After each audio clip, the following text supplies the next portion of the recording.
When your Clemson Tigers face off with those Duke Blue Devils, there are three individual matchups that I am keeping my eyes on. Who do you need to be paying attention to? I'm going to tell you next on the Locked On Clemson podcast. You are Locked On Clemson, your daily podcast on the Clemson Tigers. Part of the Locked On Podcast Network, your team every day. What's up, Clemson family? Welcome back to the Locked On Clemson podcast, your daily podcast covering your Clemson Tigers, part of the Locked On Podcast Network, your team every day. I'm your boy, Damian Parson, always on the ones and twos. You can find and follow me on Twitter at DP_NFL. I'm the founder of the Scouting Room, as well as part of the co-host team of the Locked On NFL Draft Podcast. Guys, thank y'all for making Locked On Clemson your first listen today and every day, Monday through Friday. Thank you for being the family, but thank you for being my everydayers, man. That's a big title that you guys hold, and I appreciate all the love and support. Happy Wednesday, happy hump day to you. We have a fire show, guys. We are getting it. It's Duke week. All right, we went through we already went through the depth chart. Now we're going through individual matchups. Okay, I have three individual matchups on tap to tell you about to keep your eyes on. Nate Wiggins versus wide receiver from Duke, Jalon Calhoun. We have Xavier Thomas XT versus the right tackle, Jake Hornibrook, as well as we're going to finish off with DeWayne Carter, interior defensive lineman for Duke, versus our left guard, Marcus Tate. But guys, before we get into that, we got to give a quick shout out to our sponsor. Today's episode of Locked On Clemson is sponsored by GameTime. GameTime. Download the GameTime app, create an account, and use the promo code Locked On College for $20 off your first purchase. Now, guys, again, it's Duke week. You feel it. You know, you smell the tailgating. Everything is getting ready for kickoff next Monday night, or this up and coming Monday night. And like I said, three key matches, and I'm starting in with the receivers and DBs, man.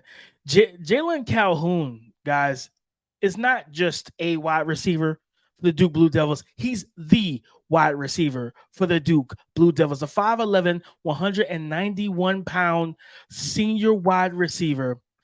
Listen, he is the favorite target of Riley Leonard.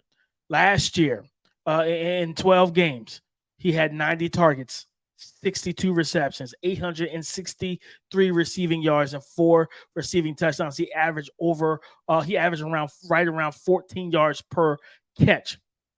Now he had 200 plus, a little over 200 yards more than the next receiver, which is Jordan Moore, who had 656, and he only had he had 3 less targets, and he had 2 less receptions. So the target share between these two receivers was kind of obvious, right? In terms of, kind of close, but the production was clearly better for Jalon Calhoun. And it's a young man that plays in the slot 58%, almost 59% of the time, but he does play 40 to close to 41% of the time on the outside, and they will target him on the outside. Now, when he goes outside, that's where it's going to be key, right? Because that's where Nate Wiggins is going to come in at, and that's why he's so pivotal in this game.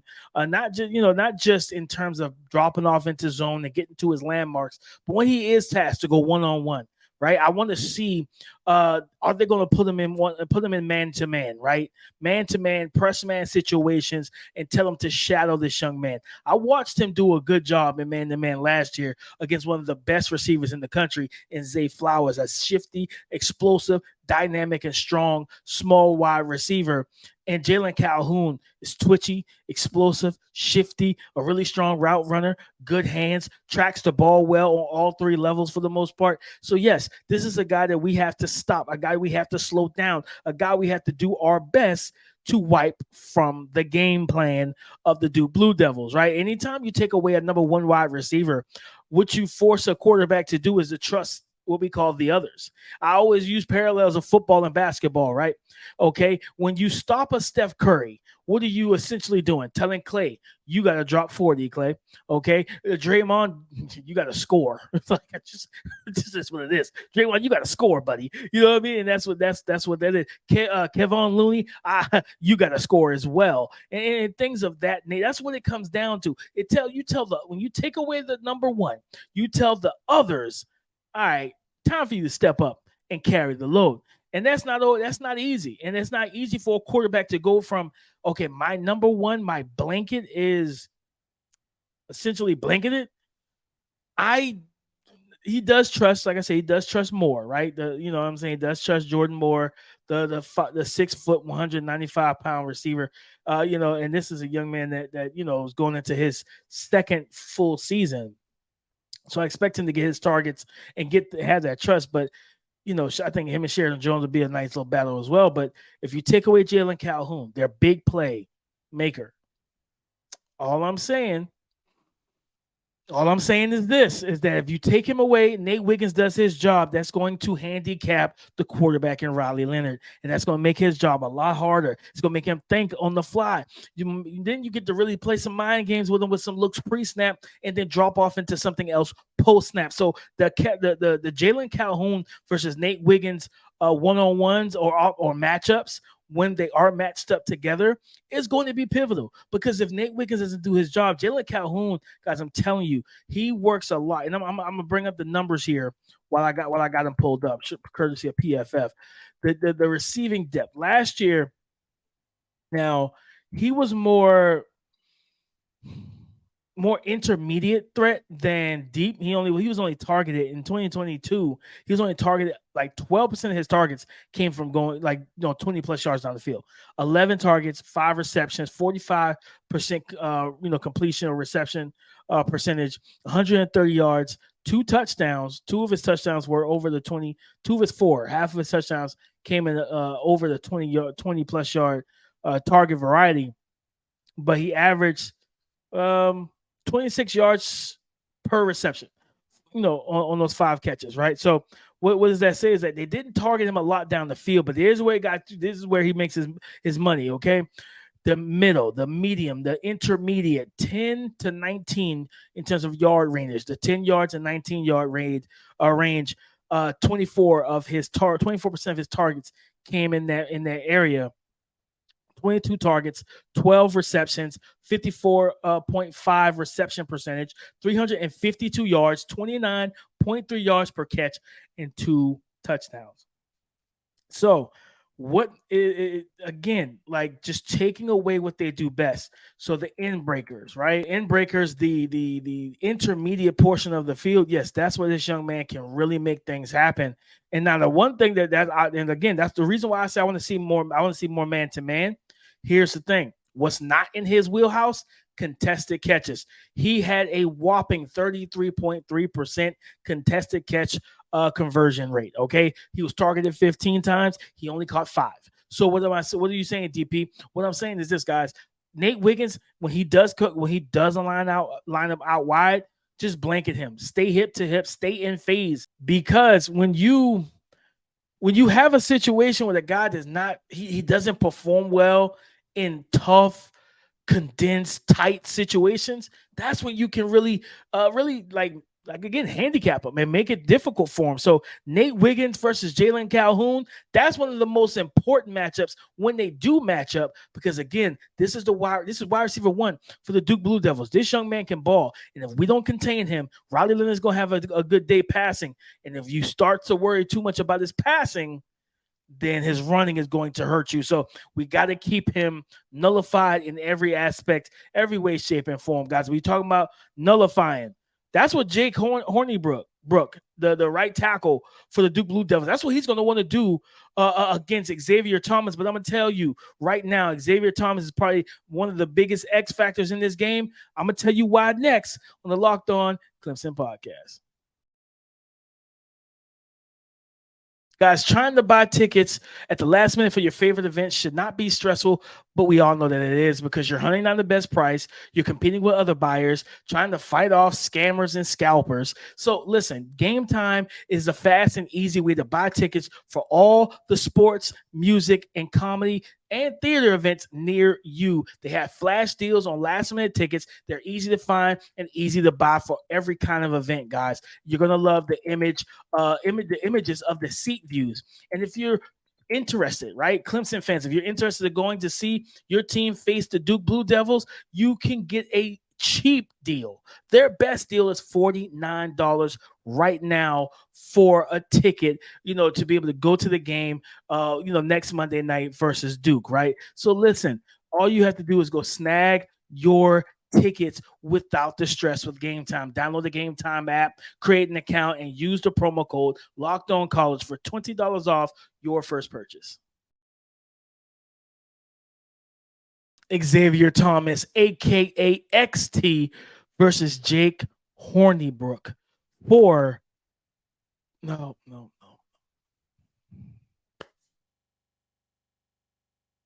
Xavier Thomas, aka XT, versus right tackle for the Duke Blue Devils, Jake Hornibrook.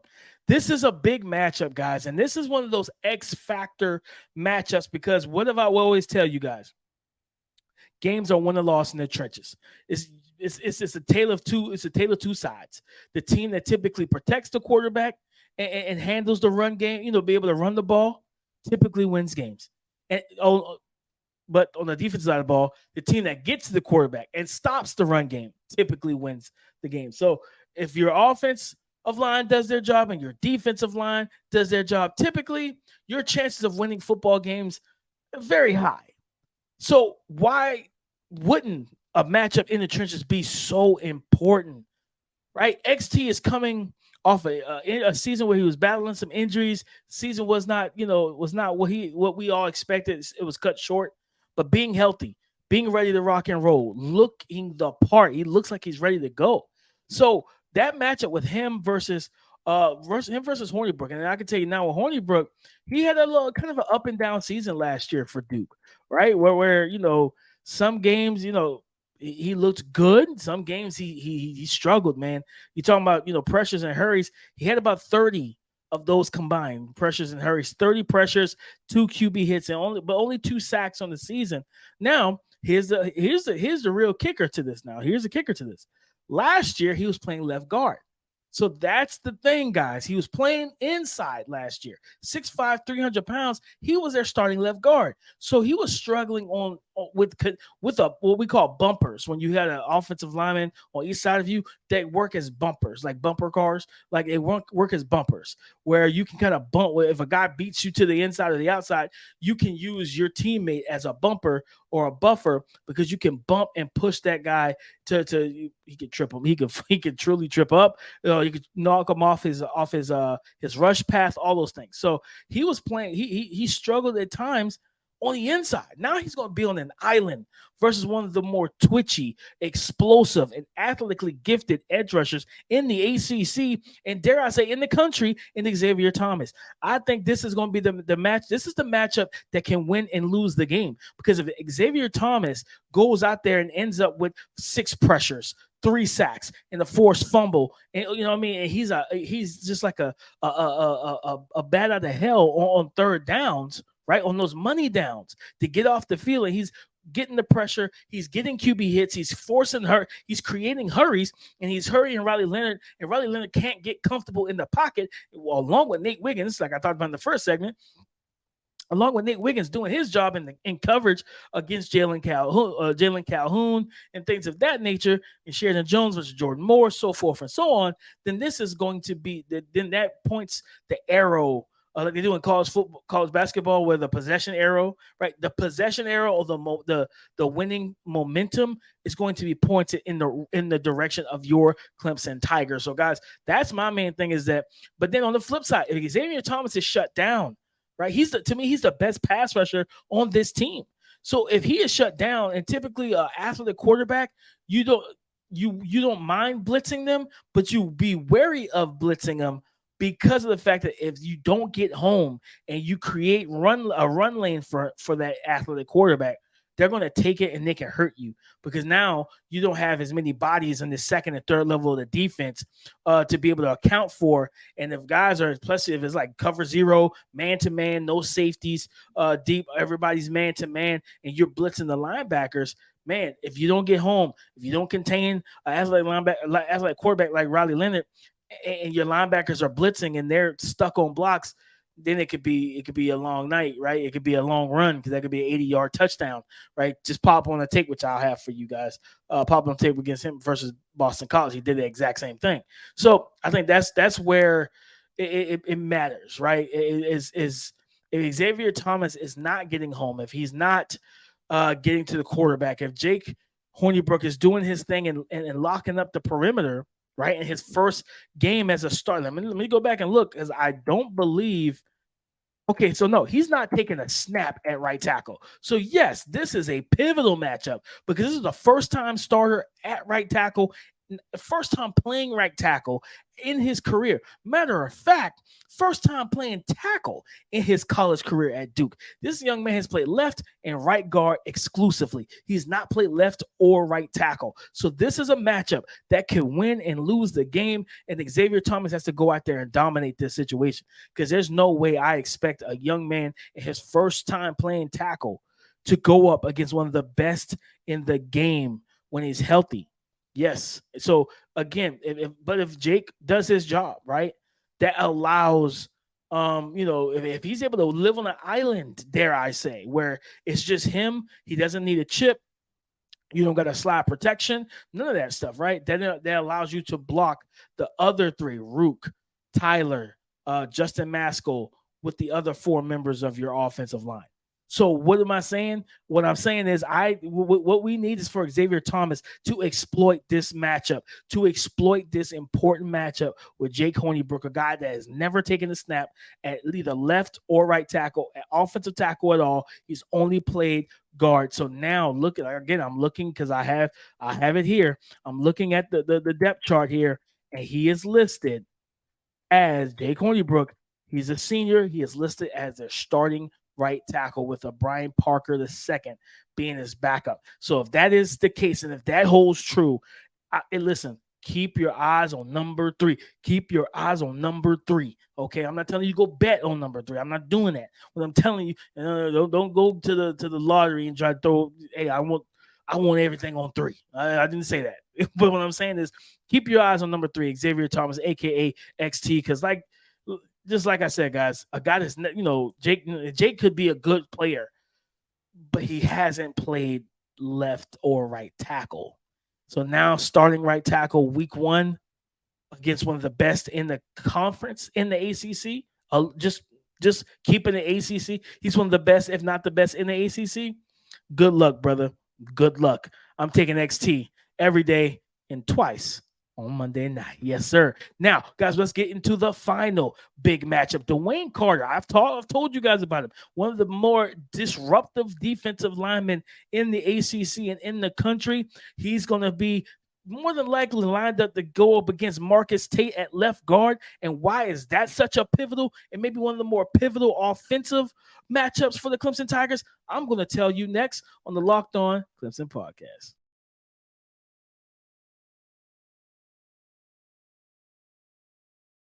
The unstoppable force versus the immovable object. That's what I would classify for this battle of DeWayne Carter, interior defensive lineman for the Duke Blue Devils, versus your left guard, Marcus Tate. Guys, this is going to be, in my opinion, maybe one of the more pivotal for Clemson, because the interior, what's the quickest way to the quarterback?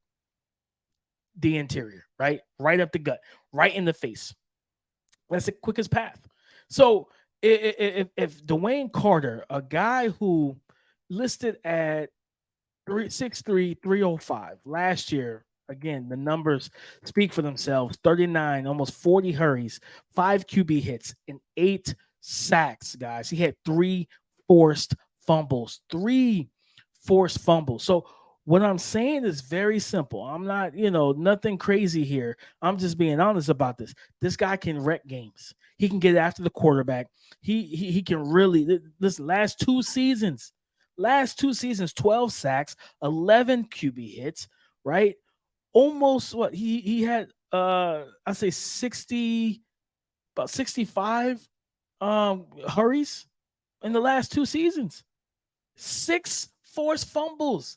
This man can really get in the backfield and make plays and harass quarterbacks. Now, yes, Cade Klubnik's athletic. Yes, he can make plays with his legs, but we don't want him to have to play with like out of structure the whole entire game because DeWayne Carter is causing chaos. This is going to be a heavyweight fight because Marcus Tate last year was pretty good in terms of pass protection. Only 12 combined pressures and QB hurries, 3 QB hits and 3 sacks in the past 2 seasons, where he has I believe in terms of block attempts over 1,300 block attempts over the last 2 seasons. I mean, only 5 sacks. Only 5 sacks. So 6'5", 325, this big, strong, physical guy who has athleticism because he's even taking snaps at left tackle in his career. At the end of the day, this is the matchup, right? Protect your quarterback.